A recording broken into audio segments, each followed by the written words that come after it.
हाय बेचारी बहू। सरिता की शादी एक अच्छे परिवार में हुई है। उसका पति रोहन उसे बहुत प्यार करता है। घर में उसकी सास शांति और ननद मीनाक्षी भी है, जो सरिता के किसी काम में दखल अंदाजी नहीं करती। लेकिन फिर भी सरिता को ऐसा लगता है कि दुनिया की सबसे ज्यादा बेचारी बहू वही है और सबसे ज्यादा अत्याचार उसी पर हो रहा है। माँ जी, ये लीजिए आपकी चाय। अरे बहू, तूने इतनी ज्यादा चीनी क्यों डाल दी चाय में? हाय हाय माँ जी, मैंने तो उतनी ही मीठी बनाई है जितनी मीठी आपको पसंद है। माँ जी, आपको तो मेरे हाथ की चाय अच्छी ही नहीं लगती। जब देखो कुछ न कुछ कमी निकाल ही देती हो। अरे बहू, तू एक बात के पीछे ही पड़ जाती है। मैंने ऐसा कब कहा कि तू रोज चाय खराब बनाती है? सरिता अपने कमरे में चली जाती है और फोन उठाकर अपनी माँ से बात करती है। हेलो माँ, कैसी हो आप? क्या कर रही हो? मैं तो ठीक हूँ, पर तू बता, तेरा मूड कैसा है? तेरी आवाज से लग रहा है कि कुछ तो हुआ है तेरे ससुराल में। अरे क्या बताऊँ माँ, यहाँ तो हर समय मेरे साथ बहुत बुरा व्यवहार होता है।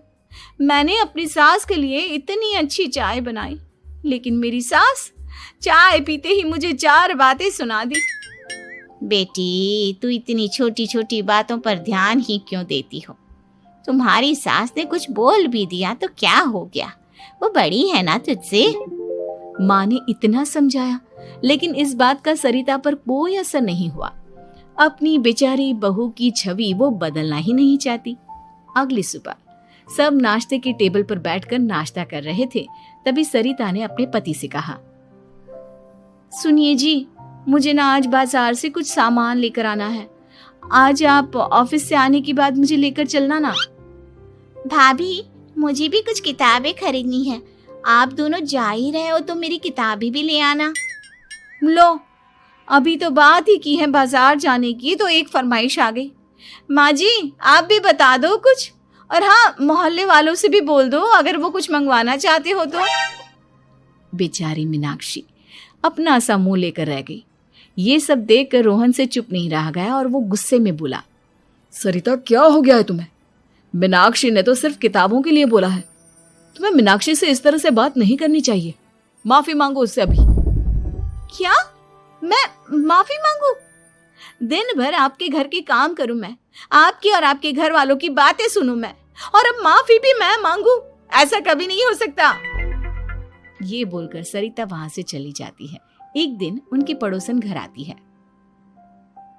अरे सरिता, क्या कर रही है? और क्या करूंगी भाभी जी, बस घर का काम ही कर रही हूँ। आप बताओ कैसे आना हुआ? अरे मैं तो तुम्हारा हालचाल पूछने आई थी, लेकिन तुम तो बिजी लग रही हो। कोई बात नहीं, मैं बाद में आ जाऊंगी। और क्या करूं भाभी जी, जब से शादी होकर आई हूँ ना, बस काम ही कर रही हूँ। और इस घर में ना कोई मेरी कदर नहीं करता। पति है जो बस घर से ऑफिस, ऑफिस से घर।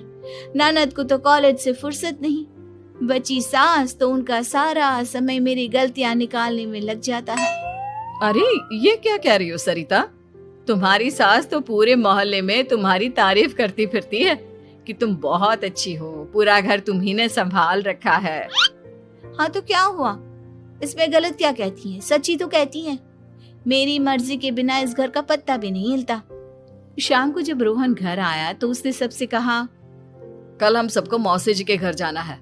उनकी बेटी की शादी है। सब अपनी अपनी पैकिंग कर लो, सुबह होते ही निकल जाएंगे। और सरिता, तुम कान खोलकर सुन लो, वहां जाकर किसी की बुराई भलाई शुरू मत कर देना, नहीं तो मुझसे बुरा कोई नहीं होगा। हाय हाय जी, आप तो ऐसे कह रहे हो जैसे मैं सुबह शाम सबकी बुराई करती फिरती हूँ।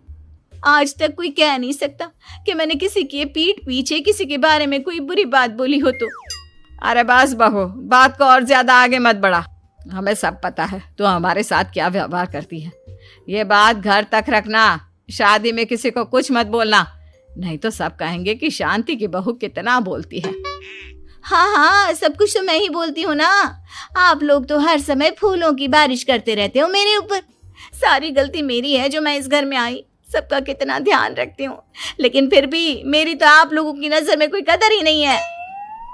अगली सुबह सब लोग मौसी जी के घर पर चले जाते हैं।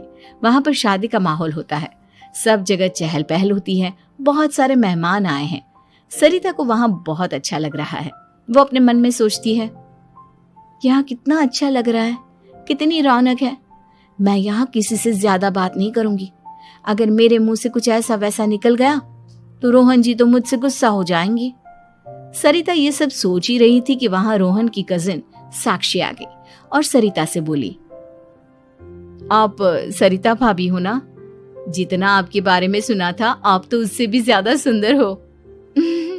हाँ वो तो है, मेरी सुंदरता की तारीफ सब करते हैं। मेरे मायके में तो सब यही बोलते हैं कि रोहन जी की किस्मत बहुत अच्छी है जिन्हें मैं मिली। लेकिन आप कौन है? मैंने आपको पहचाना नहीं। मैं रोहन भैया की कजिन हूँ। आपकी शादी पर नहीं आ पाई थी ना, इसलिए आप मुझसे मिली नहीं कभी। शांति मौसी और मीनाक्षी आपकी बहुत तारीफ करते हैं। क्या कहा तुमने? मेरी तारीफ? कभी नहीं। मेरे ससुराल वाले कभी मेरी तारीफ कर ही नहीं सकते। मैं इतनी अच्छी हूँ, मेहनती हूँ, लेकिन उन्हें तो मेरी कदर ही नहीं। सारा दिन घर का काम करती हूँ, फिर भी मेरी सास ना मुझे सुनाती रहती है और पति भी मेरी सास की साइड लेते हैं।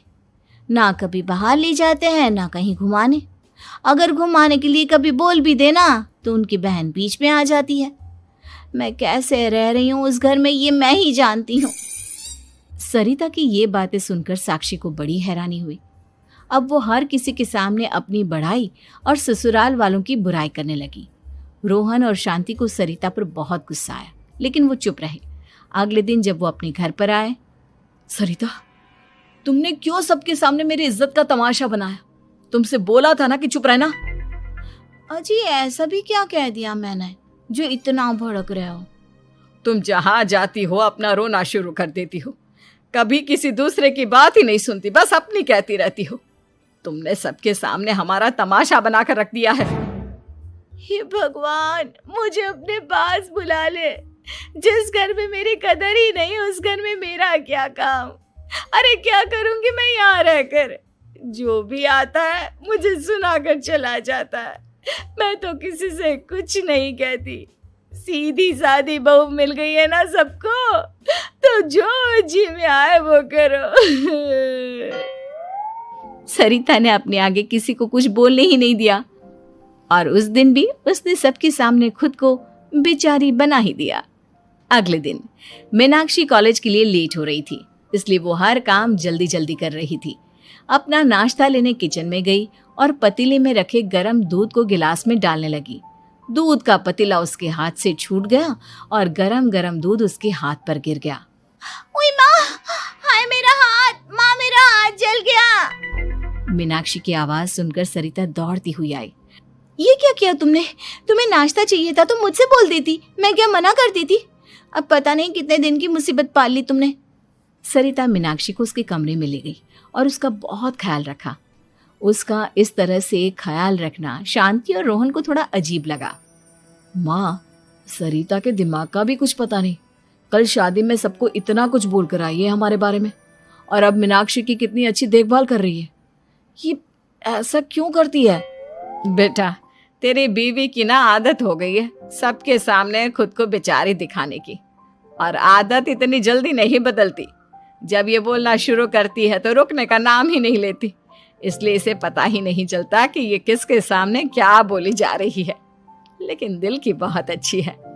हमें भी अपना दिल बड़ा करके ये जैसी है इसे स्वीकार करना चाहिए।